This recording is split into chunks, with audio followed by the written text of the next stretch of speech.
21년 10월 최고점 8,200만 원이었던 비트코인이 22년 1월에 4천만 원대까지 떨어졌다. 다른 코인들도 50에서 90% 빠졌다. 코인 투자자들은 멘붕했다. 그런데 석 사장은 좋아하며 월급날인 25일에 비트코인을 사 모으고 있다. 이상한 남자다. 왜 그럴까? 또라이인가?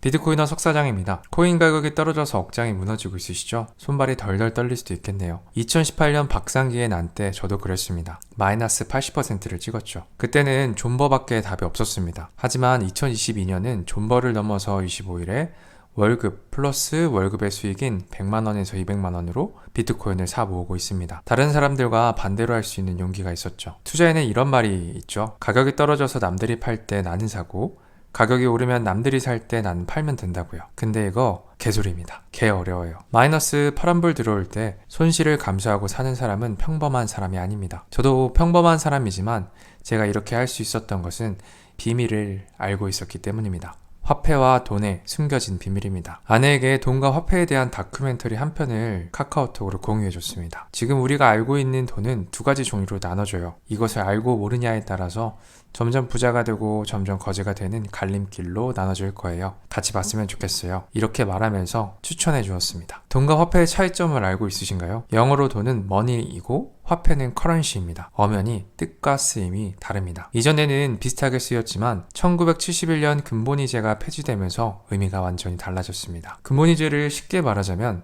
달러와 금을 연동시키는 것입니다. 달러의 통화량만큼 미국이 금을 보관하고 있어. 너네들이 달러를 가지고 오면 우리가 언제든지 금으로 바꿔줄게. 이게 금본위제인데요. 이 금본위제를 미국의 닉슨 대통령이 1971년에 폐지합니다. Why? 다른 나라들이 미국이 막 달러를 찍어대니 달러를 금으로 바꿔달라고 했으니까요. 그랬더니 미국의 금 보관량이 줄어들면서 망할 위기에 처한 것입니다. 그래서 미국은 아물랑 이제 금본위제 안 하고 달러 막 찍을 거야. 이렇게 된 것입니다. 그래서 달러는 무한정 지금도 찍어내고 있습니다. 이 그래프를 한번 보실래요? 이렇게 달러의 양이 많아지고 있습니다. 사실 부동산, 주식, 농산물의 가격이 오른다고 생각하지만 그것은 아닙니다. 화폐량이 많아지면서 인플레이션으로 화폐 가치가 떨어지기 때문에 가격이 오르는 것처럼 보이는 것입니다. 본질은 가격이 오르는 것이 아니라 화폐 가치가 떨어지고 있다는 것입니다. 자본주의 시스템은 인플레이션이 없으면 망합니다. 통화량과 금리를 조절하면서 급상승과 급하강이 되지 않도록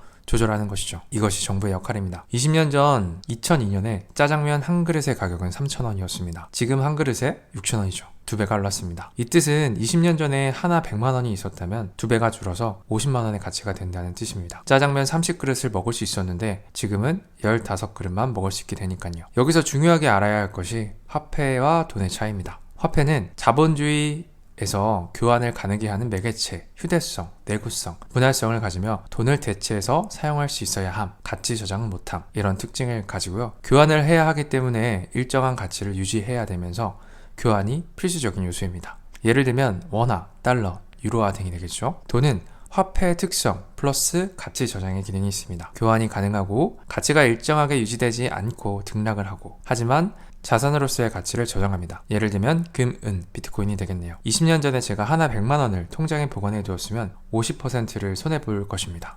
물건값이 현재 올랐으니까요. 20년 전에 제가 100만 원으로 금을 사두었으면 두 배가 올라서 이득을 볼 것입니다. 2000년대 1g당 금 가격은 3만 원대, 현재는 1g당 6만 원대이거든요. 이 가격을 비교해보면 금 가격이 오른 것이 아니라 금은 유지하고 있고 화폐 가치가 떨어지고 있다는 것을 알 수 있습니다. 이것이 화폐와 돈의 차이점입니다. 이것을 깨닫고 있는 사람들이 화폐를 부동산, 주식, 비트코인으로 자산화시키고 있는 것이죠. 여기에 공급과 수요의 법칙에 따라서 공급은 제한되어 있고 수요가 많아지니 가격이 치솟고 있는 것입니다. 이제부터 중요한 것은 화폐가 아니라 진짜 돈을 모아야 하는 것입니다. 그래야 나의 자산을 지키고 불릴 수가 있습니다. 이것을 깨닫고 실천하는 것이 점점 부자가 될지 점점 거지가 될지 결정하는 갈림길이 될 것입니다. 그래서 저는 부동산, 주식, 비트코인 중에서 비트코인을 골라서 모으고 있는 것입니다. 이 비밀을 알기 때문에 비트코인이 마이너스 50%가 되어도 좋다고 월급날에 사 모으는 것입니다. 당신도 저의 이야기가 공감된다면 이제 화폐를 모으지 말고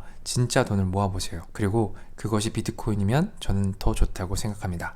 이 이야기에도 공감이 되시면 비트코인을 모으는 카페에 한번 와보세요. 링크는 제가 댓글에 첨부해 두었고요. 앞으로 같은 생각을 하고 도움을 줄 수 있는 분들과 함께 가고 싶네요. 카페는 지속적으로 활성화할 생각입니다. 마이너스 되어도 버틸 수 있는 멘탈을 가질 수 있는 공간이 될 것 같습니다. 여기까지 비트코인 알려주는 비트코이너 석사장이었습니다.